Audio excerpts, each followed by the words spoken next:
Appropriations Committee continues to work. You're on that panel, and I believe you heard from the right now acting fire marshal and his request for the upcoming fiscal year. We did. We're taking up several departments each week. The department comes in, testifies what they want to cut, what they want to increase and do, and so we're taking that into consideration. No decision being made. The budget through public safety deal with the fire marshal was here this week, is up, and Tim Beam, the acting fire marshal, West Plains, came up and was very professional with his presentation and had good staff with him. He's getting his feet on the ground real well, but he's learning a little bit about how that appropriation is going. That's a big part of the department. I mean, there's lots of things with the department, but getting money to run it and seeing what they can do or can't do. Proud of Tim, the way he stepped up, meeting him in the halls, and he is just very professional, working hard to make sure we can get him confirmed. So appropriations has been a challenge this week, is hearing from people that, don't like the cuts that are being made and this, that, and others. So it's an interesting year in appropriations, which it is every year. Public safety and the fire marshal, that points to one of those needs from the state, rather, on those things that have to be done. There is, and there's a lot of things. We, along with the public safety, of course, we have the highway patrol and their needs, and we definitely want to keep our patrol with the best equipped. It's a challenge with all that. Back to the fire marshal, I noticed their vehicles at the end of this year, they're going to have like 11 vehicles that have over 120,000 miles on them. So, I mean, people really do work hard trying to stretch the budget. Is it enough? No, but we keep looking for ways to do so. But have to run the government. It's big business in Missouri and big business, of course, nationwide. Part of that is represented not only in work on the Appropriations Committee. I think probably one, if not all, the reasons most people run for, be it the House, be it the Senate, or statewide elected office in this state, is to make things better. We saw a report come from U.S. News and World Report that kind of puts Missouri on the bottom end of some things.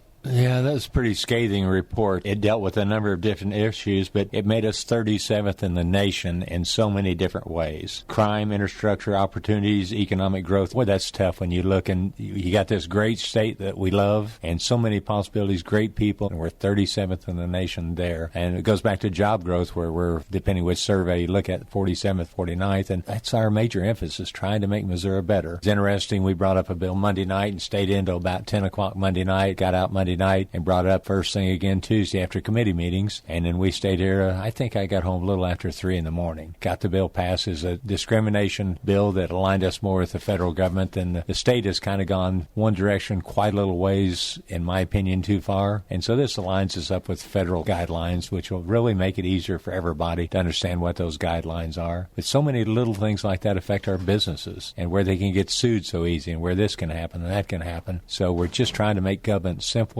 operate more efficiently, and better for the citizens of Missouri. There's a bill making its way through the process this year, Senate Bill 257, I believe is an infrastructure-related bill? It is. The telephone companies want to have their depreciation scheduled on their lines, which deals back with personal property taxes. And so I've killed the bill last year, did everything I could to, and I'm doing it again this year. It affects our schools, it affects our libraries, it affects rural fire departments, anybody gets a piece of personal property, cemeteries, also the blind pension funds in there. I'm sorry, telephone companies, my sympathies with the schools that are having a tough time, not with them. And whenever they make billions of dollars a year, I'm really not in favor of cutting them any break on their taxes. They knew what it was it's been that way since 2005. And they claim as an oversight, maybe, may not be, but I'm here to stand up for my schools and the cemeteries, the blind pension fund, fire department, all that. That's just not right. So they carry a lot of weight, but I'm going to do everything in my power to make sure. I had a lot of sleepless nights last year just figuring out what angle they were going to go to. And they kept introducing as amendments and bills and this, that, and other, able to defeat it. So the challenge is on this year, and I bet I come out ahead.